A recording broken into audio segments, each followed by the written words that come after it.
నుంచి 5Gకి వచ్చేసింది. అంతా కూడా టెక్నాలజీ పెరిగిపోతుంది, సమస్తము వేగముగా పెరిగిపోతూ ఉన్నవి. అదే రీతిగా చూసినట్లయితే మరణములు కూడా అదే విధముగా వేగముగా పెరిగిపోతున్నవి. ఒక సెకండ్కు వచ్చేసి దాదాపుగా 4 జన్మించటం జరుగుతూ ఉన్నది. ఒక 4 ఈ భూమిని విడిచి వెళ్ళిపోవటం జరుగుతూ ఉంది. అయితే మనము మరణించినటువంటి మనందరము ఎక్కడికి వెళ్ళబోతూ ఉన్నాము?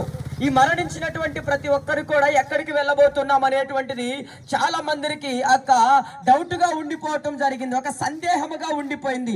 అయితే ఈ యొక్క సాయంకాల సమయమందు చెప్పేటువంటి మాట ఏమిటంటే, ఏ మతమైనా కానీ, ఏ గ్రంథమైనా కానీ, ఏ వేదమైనా కానీ చెప్పేటువంటి ఒకే ఒక్క ఏకైక సత్యము ఏమిటి అంటే, ఒకటి పరలోకము కానీ, లేదా ఆ హోమ గుండానికి కానీ, లేదా ఆ మోక్ష గుండానికి కానీ వెళతారు అనేటువంటిది సెలవిస్తుంది.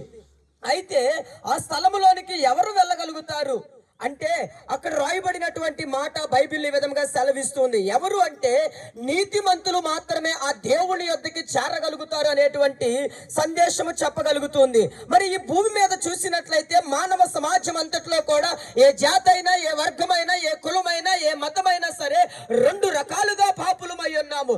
ఒకటి జన్మ పాపము, 2 కర్మ పాపము కలిగి ఉన్నాము. జన్మ పాపము తల్లి గర్భములో నుంచి మనము వచ్చింది మొదలుకొని ఆ జన్మ పాపం మనల్ని ఏలుబడి చేస్తూ ఉంది.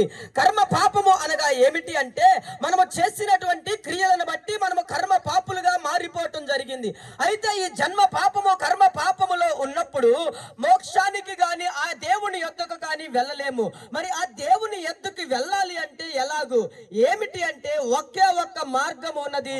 అది ఏమిటంటే ఒకటి మార్గము, నజరేయుడగు యేసు అనేటువంటి మార్గము. ఆ యేసు క్రీస్తు ప్రభువారు 2000 సంవత్సరాల క్రితం ఈ భూమి మీదకి మానవునిగా వచ్చి ఆయన పలికినటువంటి మాట ఏమిటంటే, మీరు నా యొద్దకు రావాలన్నా, తండ్రి యొద్దకు వెళ్ళాలన్నా, ఆ పరలోకానికి చేరాలంటే నేనే మార్గము, నేనే సత్యము, నేనే జీవము అని ఆయన కేక వేసి చెప్పటము జరిగింది. ఈ యొక్క సాయంకాల సమయమందు అదే యొక్క యేసయ్యని మీకు పరిచయం చేస్తున్నాం. ఎందుకంటే యేసు క్రీస్తు ప్రభువారిని నమ్మినటువంటి వారికి మరణముతో ముగింపు ఉండదు, కానీ ఆ మరణము తర్వాత కూడా మనము నిత్యము జీవించబోతున్నాం అనేటువంటి ఒక నిరీక్షణ. కాబట్టి ఈ యొక్క సాయంకాల సమయమందు మేము చెప్పేటువంటి ఆ శుభవార్త ఏమిటి అంటే, ఏ ఒక్కరు కూడా నశించిపోవుట దేవునికి ఇష్టం లేదు. మనందరము కూడా పరలోకానికి వెళ్ళాలని ఆయన ఆశపడుతూ ఉన్నాడు. మేము ఆ యేసయ్యను నమ్మాము. మా యొక్క నిరీక్షణ ఏమిటంటే మేము పరలోక రాజ్యానికి వెళతామనేటువంటి ఆ యొక్క విషయమును గమనించాము. కాబట్టి ఈ సాయంకాల సమయమందు మేము ఇదే గ్రామంలోనికి మీ దగ్గరకు వచ్చి ఎందుకు చెబుతున్నామంటే, మీరు ఎవరో వేరే ఎవరో కాదు, మేము మనందరము కూడా ఏమై ఉన్నామంటే మానవ సమాజమై ఉన్నాము. మనం ఒక సోదరులమై ఉన్నాము, ఒక సోదరులమై ఉన్నాము, మనము సహోదరులమై ఉన్నాము. కాబట్టి మీరు, మీ కుటుంబాలు, మీ పిల్లలు కూడా నశించిపోవుట దేవునికి ఇష్టం లేదు. ఆ దేవుణ్ణి ఎరిగినటువంటి మాకు కూడా ఇష్టం లేక అదే ఒక్క ప్రేమను మీకు ప్రకటించడానికి, చెప్పి తెలియజేయటానికి వచ్చాము. అవును, నేను కూడా మరణిస్తే ఆ పరలోకానికి వెళ్ళాలని నీకు కూడా ఆశ ఉన్నట్లయితే ఆ యేసు క్రీస్తు ప్రభువారిని నమ్ముకుంటే ఆయన ద్వారా మనము పరలోకం వెళ్ళగలుగుతాము. అయితే ఈ సాయంకాల సమయమందు మీతో చెబుతున్నటువంటి మాట ఏమిటంటే, ఒకవేళ నీకేదైనా నమ్మకం ఉన్నా, విశ్వాసం ఉన్నా, అవును నాయన నేను కూడా పరలోక రాజ్యానికి వెళ్ళాలని నాకు ఆశ ఉంది అని మేము ఇప్పుడు ప్రార్థన చేయుచుండగా, మాతో కలిసి శబ్ద యంత్రం ద్వారా నువ్వెక్కడుండి నీవు ఆ ప్రదేశంలోనే, నువ్వు మా దగ్గరికి రావాల్సిన అవసరం లేదు, జస్ట్ నీ నోట్లో మేము పలికేటువంటి మాటలు పలికి ప్రార్థన చేసే విధంగా ఉందా? ప్రార్థన చేసే విధంగా ఉందా?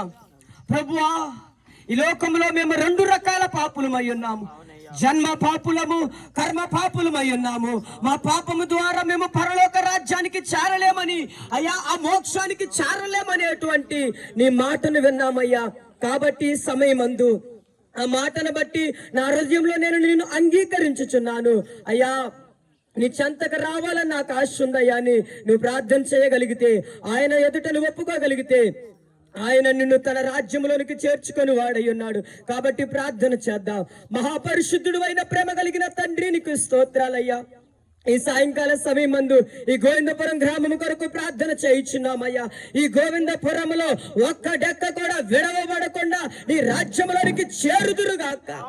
ప్రతి ఒక్కరు నేను అంగీకరించి ఆ నిత్య జీవమును పొందుకొనుదురుగాక. ప్రభువా, ఈ గ్రామాన్ని దీవించండి, గ్రామ పెద్దలు దీవించండి. గ్రామంలో ఉన్నటువంటి చంటి బిడ్డల మొదలుకొని వృద్ధుల వరకు కూడా నీవే కాపాడమని అడుగుచున్నాను. రక్షణ దయచేయమని అడుగుచున్నాను. మారు మనసు దయచేయమని అడుగుచున్నాను. ఈ గ్రామంలో ప్రతి ఒక్క బిడ్డ నీ చెంత మాత్రమే నిలుచుదురుగాక. ప్రతి కుటుంబాలను దీవించండి, ఆశీర్వదించండి. పాడి పంటలు కూడా దీవించండి, ఆశీర్వదించండి. చేస్తున్న ఉద్యోగములు కూడా దీవించి ఆశీర్వదించండి ఆయన. అయా, ఈ గ్రామంలో ఉన్నటువంటి అయా యవనస్తులు ఆయన, అయా ఇంటర్మీడియట్ సెకండ్ ఇయర్ ఆయన, రేపటి నుండి ఫస్ట్ ఇయర్ ఎగ్జామ్స్ ప్రభు, తదుపరి 10th క్లాస్ ఏమేమైతే ఎగ్జామ్స్ రాస్తున్నారు కూడా వారు కూడా మంచిగా రాసి పాస్ అయ్యి ఆ దేవుడి వాక్యమును బట్టి నేను ప్రార్థన చేసుకుని పాస్ అయ్యా అనేటువంటి కృప కలుగునుగా. నీ సహాయమును దయచేయమని నజరేయుడైన యేసుక్రీస్తు పరిశుద్ధ నామములో అడిగి వేడుకొంచున్నాము తండ్రి. ఆమేన్.